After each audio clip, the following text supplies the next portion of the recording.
So today's Dharma discussion takes its title from a line in a movie. Darkness is your candy. And I love the paradoxical image. Let the darkness be your candle. But if you think about it, what does the candle do? The candle guides us on our way, and the darkness too can guide us on our way. It can be a guide and a teacher in helping us arrive at our awakening. Mary Oliver has a line in one of her poems, which is quoted often, and she says, "Someone I loved once gave me a box full of darkness. It took me years to understand that this too was a gift." What does that mean? What does that mean to you in your own lives? I see this like light in your eyes going, Well, what does that mean? What does it mean? And even if you have a hard time putting it in words, just stumble over it because you're in a safe place to stumble over it. There's post-traumatic stress syndrome, but there's also can be post-traumatic gratitude syndrome. I like that. I think we're going to incorporate that. I would say my mom gave me a box of darkness that's kind of awakened me to realize I was very materialistic and very selfish. Most of my life growing up, that's just kind of, I've learned who I was, and now I'm learning more about my internal self and who I want my daughter to be. And it's not about things or like the merchandise. It's all about I want her to have experiences in life, which is kind of what led me here. Led me to the Alan Watts stuff is I want her to be more aware of everyone and less judgmental and not hate others for being different than maybe she is. And so I think that box of darkness has really opened my eyes to a completely other different world that I want to be a part of, and I want my daughter to be a part of. So.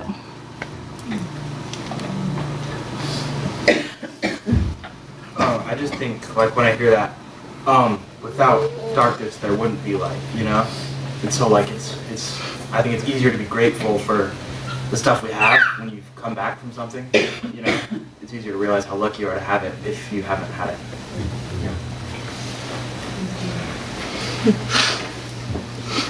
Whoever wants to go first. As a musician, I've made my living using my darkness to guide my way. And especially in the past couple of years, I realized that my darkness has really defined who I am in a positive way. And I've tried to use the gifts that I've been given to teach others how to use their darkness to find their own way, and to not really be afraid of it, to embrace it and really realize that it kind of gives you the spice that you are.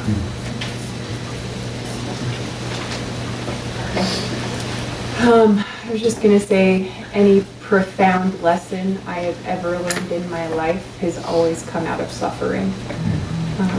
In that moment of suffering, being able to take the time to ask myself what lesson I still need to learn, and being able to grow from that, I've always become a better person or cultivated stronger relationships or learned more about what I wanted from life. And so in a way, that suffering is a gift because it tells me more about myself and everyone else around me and what I want as a person.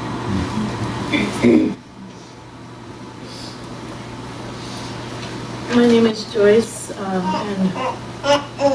and for me, a box of darkness, or that suffering, is brings gratitude for the having that experience, and I guess then of course gratitude when I'm through that experience, and most recently with certain things maybe that aren't ideal. I think of like, Alzheimer's or something. I don't personally have Alzheimer's, but knowing people who do, like, I hope I don't, but being grateful for, moments right now, and being able to express with like people, I'm grateful for this moment right now. Sometimes for me, there's a sort of intuition of darkness is coming in, and I will sometimes throw that aside, like, oh, don't worry about it, keep going down this rabbit hole. And it isn't until I get to that darkness when I realize, okay, something's been trying to give me a message and tell me something, so that it essentially guides me out. So, two beautiful paradoxes. May darkness be your candle, and darkness is a gift. We have a tendency in our culture to look at darkness in a negative sense. We have a tendency to either want to run away from the darkness, or we talk about conquering the darkness.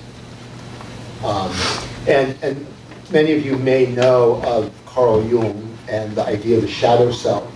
And the shadow self is this side of ourself that we really young is our acceptable side of ourselves. And we want all to be loved.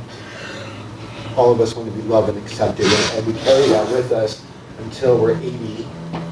That doesn't change. And there's that side, those sides of ourselves that and each one of us has a different shadow self that's put away and pushed down and is in us and a part of us, part of our entirety, but is orphaned. And we orphan that side of ourselves in this desire and longing to be loved and to be accepted. My teacher, Koyo Kubose Sensei, in his book, Bright Dawn, has a chapter just on darkness. And in it, he teaches that every spiritual journey we take begins in the darkness. And he goes on to share an old Buddhist story about a small worm in a bamboo stalk. So you have to imagine a tiny worm, and if you've ever seen a bamboo forest, they're not the little ones you buy and you put on your desk. They can get up to 98 feet tall. Okay? 98 feet tall. They're beautiful, and they sway in the wind, and they kind of knock against each other. It's the most beautiful sound. So imagine our little worm. Our little worm wakes up in the bottom of one of these bamboo stalks and has no idea, it doesn't realize, how did I get here? It's just, oh my God, I'm here. And so he's not sure which way is up, and he starts climbing, he falls down, so he goes, okay, that way's up. And he starts crawling to get out. And instinctually he starts moving, and he moves towards it, and then he comes across this barrier, this joint in the bamboo stalk. And he wants to get out, so he eats through that joint. And climbs and eats through the next joint. And he gets to a point where he's just exhausted from eating through each of the joints. And for one moment, he stops and he rests in the darkness. He wants freedom. He wants freedom more than anything. And he has a strong determination to be a little worm to get through the 50-foot bamboo stalk. There's a long way for him to still go, and he wants out. Have you ever been trying to escape a personal darkness through sheer effort? A bad situation that you got yourself in? Or more likely, this is the scenario, is that we're trying to come up with all the reasons we ended up there, all the wrong decisions we made. We try to think, is it fate? If it's some failing of myself that has brought me here. And we think that if we can reason it, if we can figure it out, if we can just figure out what we need to do, if we can just figure out the right formula, then everything will be just right. and everything will be right in the world. As if life were simply some problem to solve and some simple formula to figure out. And I think for us Westerners, it's even harder because that's how our culture thinks and believes. If life were logical, and as if darkness were a problem, we progress. But life is not logical, and darkness is not the problem. Being stuck in this existential darkness, as one Roshi put it, we want to reduce reality into a concept, something that we can work with. We want to reduce life to a logical idea. But he says, reality is not logical. Truth is not rational. Only our minds are.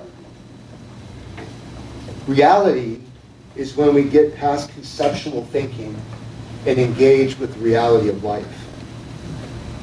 So let's go back to our story of our little worm.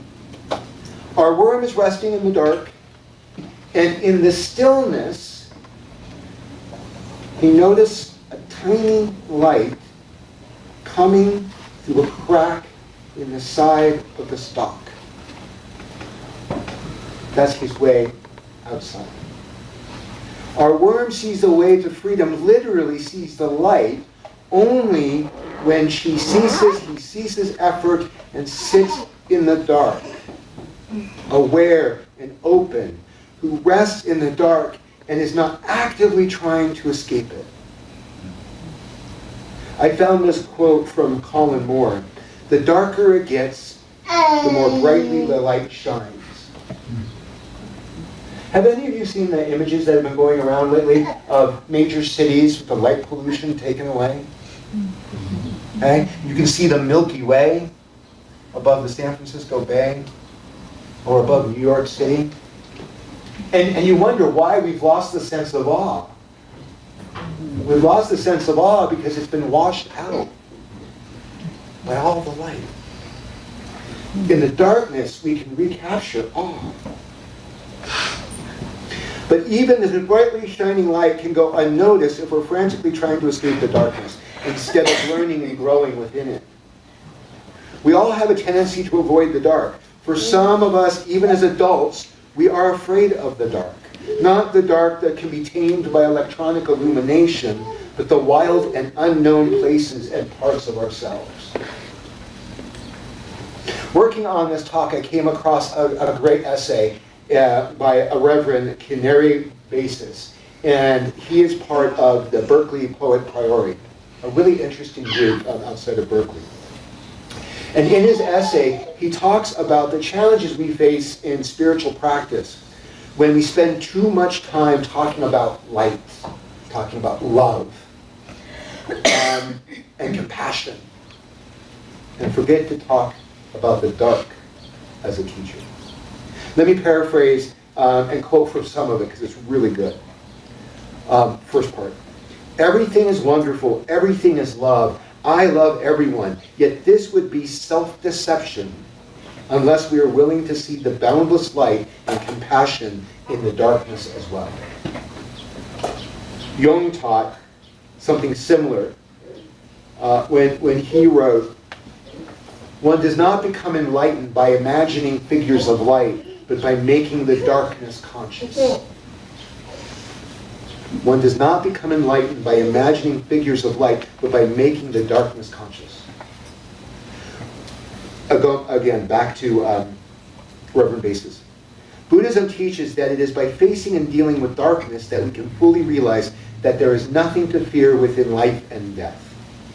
A path which has us avoid the darkness is a path which can never bring us true freedom and fully acknowledge our immaculate Buddha nature.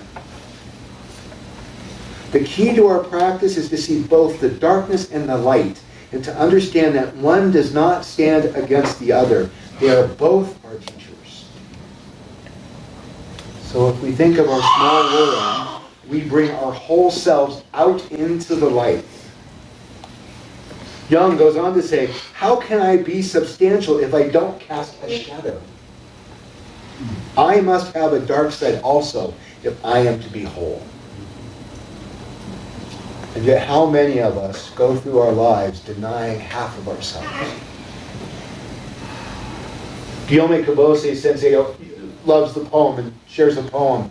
The maple leaf shows front and back. It's Basho, the poet's insight, that we have a tendency only to want to show the front and not the back. We show the side we want them to see. We show the small ego side. We don't show the back side, the dark side.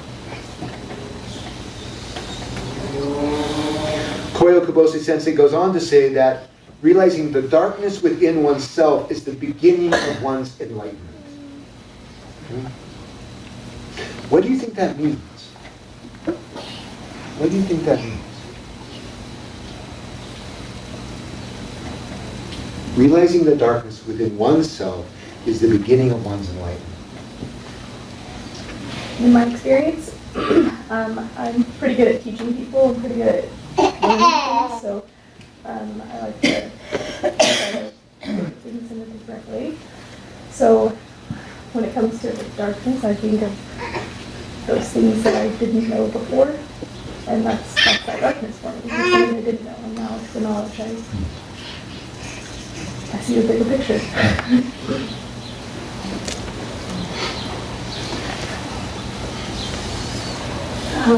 Awareness, the beginning of awareness.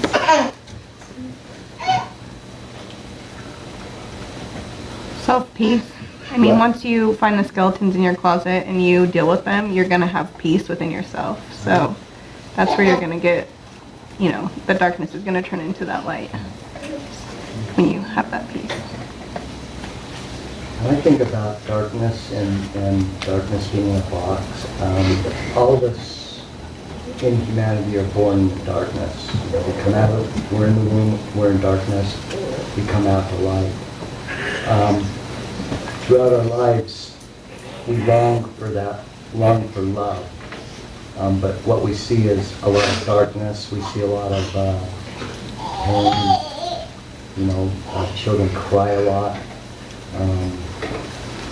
Everyone longs for that love, but the darkness, we experience that darkness even from very young, and then continue it on. And our experiences through life, the media we are exposed to, the movies, it gives us an unrealistic view of darkness. Horror movies, things like this, give us an unrealistic view of this darkness. Each of us have it inside of us. We try to hide it, we try to suppress it in a way, because we don't want people to see that side about us. Because it makes us look like we're inferior people. We don't look perfect to everyone. We can't be that way. We have to grasp onto our darkness.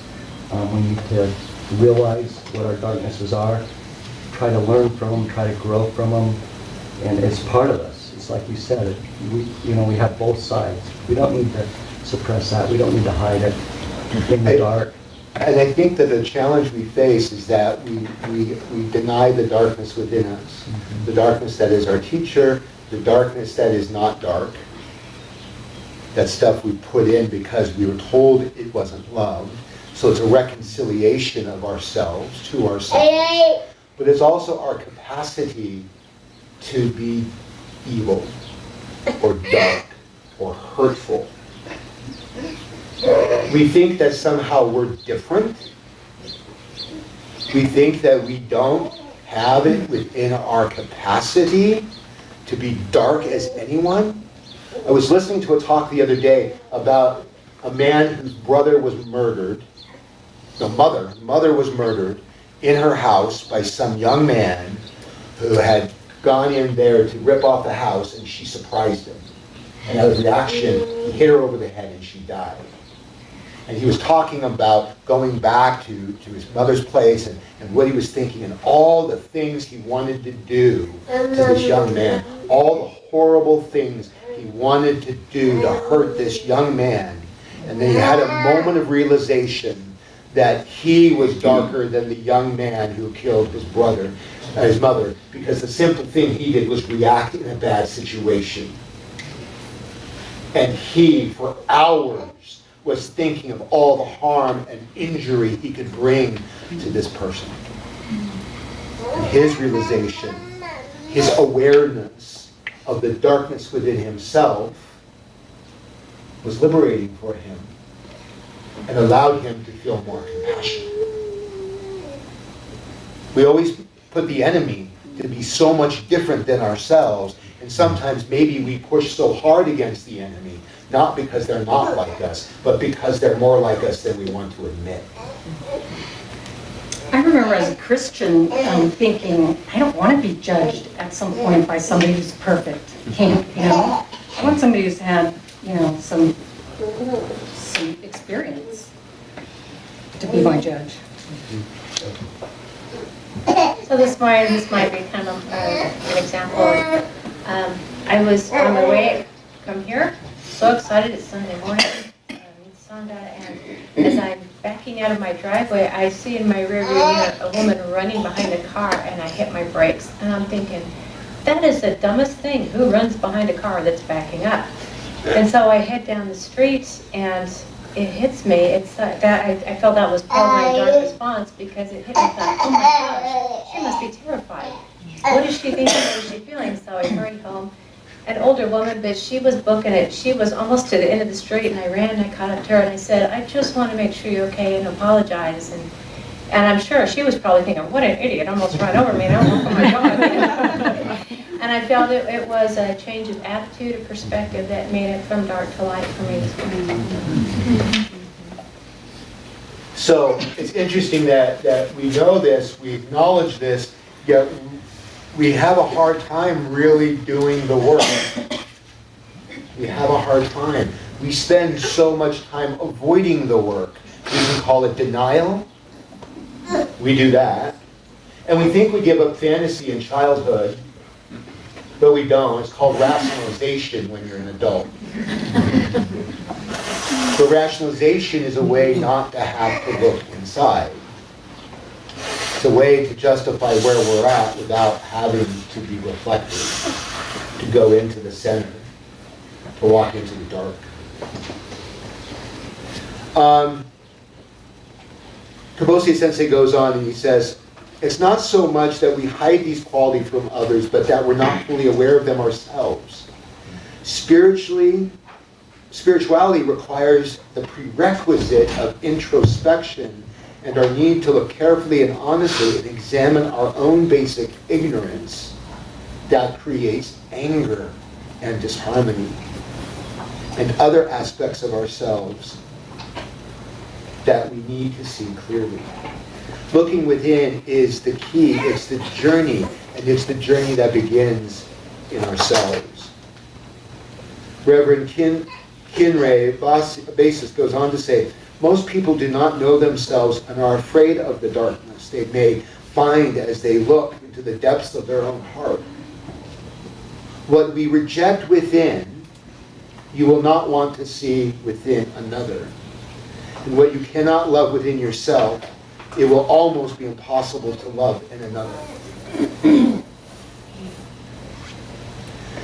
The misery within ourselves and the world is part of the whole, he goes on to say, and we can never see the truth if we are not willing to see every part of it. The gateway to seeing the Buddha is through seeing and accepting the endless varied forms of our inner and outer worlds. Seeing and accepting ourselves as we are is the beginning of our journey. It's the beginning of our journey in the darkness. Now here's a different perspective of the Buddha's awakening. And I really like this, and it's from more of a Pure Land perspective. And this is from Patty Nakai, who's the resident minister at the Chicago Buddhist Temple. She says, it became a tradition in East Asian Buddhism to divine Siddhartha's awakening, not by dispelling of his previous, not only the dispelling of his previous ignorance, but by the direct confrontation what was non-bright, munial, deep within himself. It was his visceral realization of his ability to inflict pain on others. Prince Siddhartha became the awakened Buddha when he saw his own ignorance and his own darkness, his own dark heart and mind, rather than simply some cognitive ignorance. Again, Reverend Basis goes on, what we show reverence, gratitude, and compassion to all things, when we show reverence, compassion, and gratitude to all things, including those we dislike, we are bridging the opposites and treating everything as part of the body of the Buddha.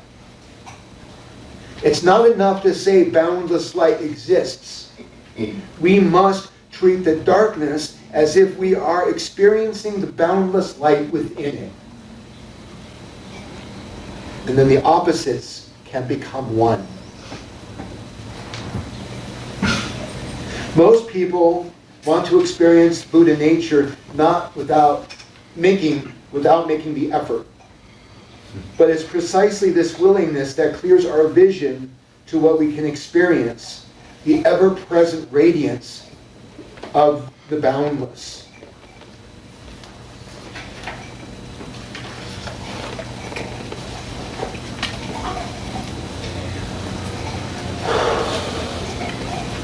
So it's here, in this space, in the intimate, wild space that is ourselves, where we can start to find wholeness and seek for wholeness.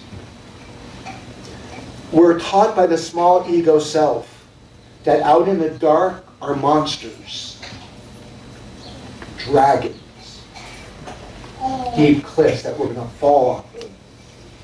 But that's how the small ego self keeps us bound to it. And as we step out into that darkness, that perceived darkness, we find there are no monsters there. That there's just us. That we walk into it and we meet ourselves. And we give ourselves the love and compassion that we're longing for. It's that opportunity to bridge both light and dark and make them into one. My printer today didn't print the last few pages. Linnea, could you give me my phone that's up over by the Linnea? Yeah. Can you get my phone that's over by there? I want to pull it up for my email. And I want to leave you with this quote because I think it's a really beautiful quote. And it's from a Shin Buddhist modernist who's one of my favorite, Soga Ryojin.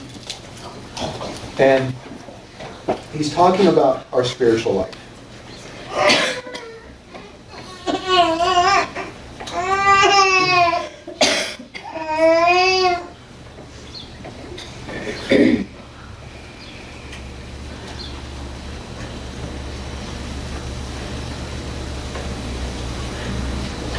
Our spiritual life is like this.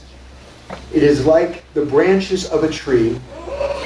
While these branches stretch single-mindedly towards the sky, their roots are intent on going deep towards the center of the earth.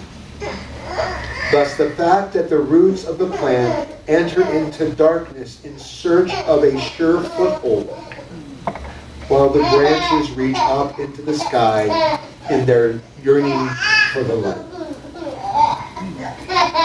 May each of us in our spiritual practice be like that tree, single-mindedly reaching for the light, and at the same time putting our roots deep into the earth, deep into the darkness of our wild self, and bringing heaven and earth together in our practice. May it be so. Namo Buddhiste.